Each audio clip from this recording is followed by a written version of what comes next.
I just want to rant a little bit about a certain idea that I've been wrestling with for a long time now, going on a decade at this point. That idea is your potential in life is a thing that holds you back from living life to the fullest. When you put effort into anything, right, and you do a good job, and other people can see that, they start to think in their minds about how much better you can be instead of appreciating how good you are. That's something I typically have experienced, witnessed, had conversations about when it comes to things like sports in particular, art and music. Whenever I have a conversation with somebody about how good someone is in these fields, or even myself sometimes, what typically the direction that the conversation goes in is their future potential of how good they can be, how good I can be in whatever it is that we're putting effort into, right? Like in sports, my favorite sport, basketball, there's plenty of players that, people talk about in terms of greatest of all time. Plenty of players. Mine's LeBron, but that's besides the point, whatever. Plenty of players have been mentioned in this conversation for decades. Decade after decade, there's always a conversation about who's the best overall all time. And the thing that I've always come to understand about that conversation is that it never takes into account the fact that no one can see the future and no one can summarize someone's achievements in their career based off of just their contribution alone. Because it always goes back to the team and how many rings they've won, how many championships they've won, rather than it being just their own personal achievements in comparison to the next and the next and the next. And on top of that, when you factor in how long someone has been on this journey, that is something that typically goes to the wayside in comparison to like key moments where someone has achieved something, at the pinnacle of performance or what have you, right? There's another basketball player that I just watched a video on, somebody was talking about, and when they first started their career, when they first got drafted into the league, they started off as a bench player. They did not start. So they weren't one of the top 5 players on their team to start the game. They would come off the bench when those players got tired, right? So that player in particular was great in his role.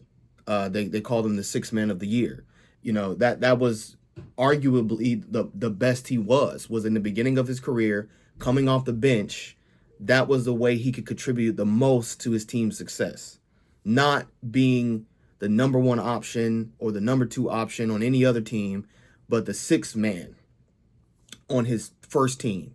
At least that's what this YouTuber was arguing about, right? And if you know who I'm talking about, we can have that conversation in the comments, but if not, don't worry about it. But anyway, my point is, like, when we discuss somebody like that, right? When we talk about a person who doesn't need to be the best ever to make the most impact in whatever it is that they're doing, I think that people can't recognize this reality for some people. And even for myself, right? Like, I never chose or wanted to lead much of anything in school or, in jobs that I've done. Like, I've never sought to become the leader, the top, the best in anything for the recognition of it, right? If I ever had to lead something, it's basically out of necessity. Like, I had to be the one, or I was chosen to be the one, not me saying I'm going to step up and do XYZ thing. And because of that, there have been expectations that I've had to deal with about myself, primarily what I want out of life rather than what people expect from me to pursue or achieve.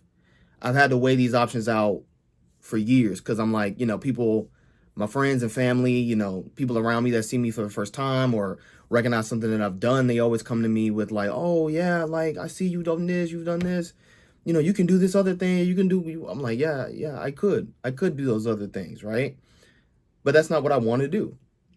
And if I succumb to my people-pleasing tendencies, then I would lead my life in a way that tries to match people's expectations of me rather than trying to fulfill what I desire, or pursue the things that I really want to pursue out of my own curiosity and self-exploration, discovering who I am rather than trying to shape it for other people to perceive and, I don't know, respect. This is something that I've been having to think about for a long time. And obviously, just talking about it right now, it seems like the easiest solution is to just do what you want. But the problem with that is when you're put in positions where you need to not necessarily like impress people, but kind of prove that you are capable of doing something in order to get to the next step in a career, or, pass a test for a class, right? That sort of idea. You think about this differently. You consider what you have to do to achieve that goal to get to the next step, rather than simply going about it in a way that fulfills what you desire. But I think the problem, rather, or the trap here, is getting stuck in that cycle of only believing you have to prove to others what you're capable of or what they can expect from you, right? And doing so in a way that kind of guarantees respect and admiration will force you to do things that do not align with you as a person, right? You might do things that kind of demean you in a way, and you have to sacrifice that for this bigger picture of like, well, I'm trying to build a career, I'm trying to be successful, so I have to do these weird things in order to get to that next step. And obviously, everybody has opinions about that. We call it sellout, selling your soul, what have you. Everybody knows what that's about. Everybody knows what that's like. But that doesn't prevent anyone from doing it, because people still have to weigh this option out of how do I get to the next step. When you consider potential and what that actually means in your context, only you can define that or shape that. No one can give you that, right? Even going back to basketball, you have to perform well for the sake of your team to win, not for the sake of your legacy, not for the sake of you being the greatest of all time. You have to perform well to win for your team, your franchise, what have you, your friends and family, like that, your support system, the people that empower you to do what you do. That's what you're doing it for, beyond just yourself, right? And doing things for yourself in a manner that is aligned with the people that are supporting you is more important than trying to meet anyone's expectations, whether it's in your support group or they're your hater. Whoever this person may be that's judging you or criticizing you or saying, you could be this, but instead you're just this. Like, whoever that person is, like, whether it's endearing or critical, that is the least important factor in your journey. And I think for me, personally, I have always tried my best to balance it in a way where, I'm not being criticized. But I've come to realize that I will always be criticized because I'm battling with an imaginary version of me in someone else's mind. I'm not being perceived as who I am in reality. People see me, they hear me, they see my achievements, right?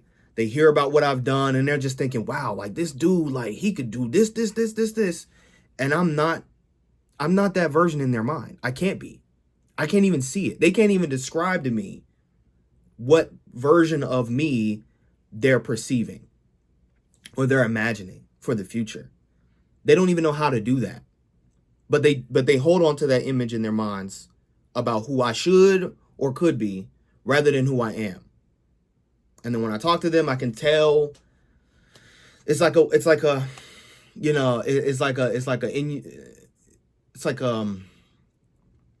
they're insinuating that I have a peak to reach and I'm on my journey to reach that particular peak for their sake or for their ability to see the future, whatever, right? They think they know better than I do about myself. That's basically what I'm trying to say. And I've come across this with various people, friends and family, mainly starts with family, right? Always starts with family. And then people I've come across throughout life, colleagues that I work with that, do want me to succeed, but can't necessarily see what I see in terms of what I want to do for myself. They just see something else and they're like, you should be doing this thing. Why are you not doing this thing? I've always tried to be charitable to them in a sense where it's like, I know you have my best interest at heart. I know you want me to do well. But that pressure, that high expectation that they want me to reach, that does not help me. That does not allow me or enable me to live my life to the fullest. It kind of puts guardrails around me saying, this is what you need to do. So go in this direction only. And I think that it's just unfair. I think that's just unfair to anyone when we do that to each other, when we do that to ourselves. It's just unfair because who are we to decide what our potential is? We don't know for ourselves. We're guessing or we're exploring, but we don't know. We can't see the future. So why do we hold on to these ideas about what we should or could do? I don't know. I think people really, really want certainty. They seek certainty out of life through various means, whether that be, creative stuff, political stuff, religious stuff. Like, we're always trying to find some level of certainty to move forward with something with confidence. And I think having faith doesn't necessarily mean you know all the answers or you have precognition, right? It's not like what's going to happen tomorrow. It's more so about you trust things will work out. And you're leaving that up to chance. You're leaving that up to your own actions, the conversations you have with people, the time you put into relationships, into situations. Like, all these things help you to feel more confident in the future rather than relying on someone telling you what's going to happen or, God forbid, you use something like a predictive market where people are gambling on something to happen or not, to tell you what's going to happen. But yeah, I just think potential is a trap. It's always going to be a trap. That's not something we should use as a metric for our own success or for the current value that others provide in our society. No matter what it is, whether it's being a family member, playing a sport, being an artist, like whatever that may be, like you can't leave everything up to this idea of what they should be to determine what they are today. You have to appreciate what they are today, period. And, for myself, I'm learning to do that for myself first. I don't expect anyone else to do that for me. I expect everyone to do what I'm basically criticizing here, which is to say, oh man, you did this. Wow, you could do this tomorrow. Why don't you do this next? Have you thought about doing that? I'm like, yeah, I know that's what I'm going to get by default, right? So just starting with yourself, this is the best thing you can give yourself, is the space to just be and discover who you are along the way. Have an open mind about yourself, about what you can and can't do, right? And not trying to define who you are with every step you take to basically draft out where you will end up in the future so people can respect you today. You don't have to put in that much effort. You don't have to put in that much work. You can just give yourself the space to be who you are now. And I know that's very ambiguous, right? It's to say, just be yourself. I know it. I've heard that my entire life. Like, what does that even mean? This is just an intuitive thing that we know about ourselves. Like, we know what makes ourselves tick to a degree. We know what interests us. We know what our passions are, like leaning into those things, leaning into the things we care about, focusing on being, improving our skills within these interests and sharing these parts of ourselves with others. I guess that's more so what we mean when we say just be yourself, rather than trying to fit into a box that someone's trying to put you in, meet an expectation that someone has over you, right? That's more so what be yourself means to me. So, yeah. I just want to talk about this a little bit. I think that this is something that we don't often talk about enough in this way. We just kind of entertain ourselves with these ideas about what the next person can and can't be, rather than just appreciating who they are and, trying to see whether or not they want to improve that. It's up to them. It's not up to us. We can't decide what they do next. Sometimes I feel like I can't even decide what I want to do next for myself. But I think there's the things that we can change over time. Just having that awareness of how this makes us feel when someone's trying to tell us what we can and can't be. We should lean into that and learn from that and use that as a way to change how we talk about other people, based on what they're contributing to society today. So that's that.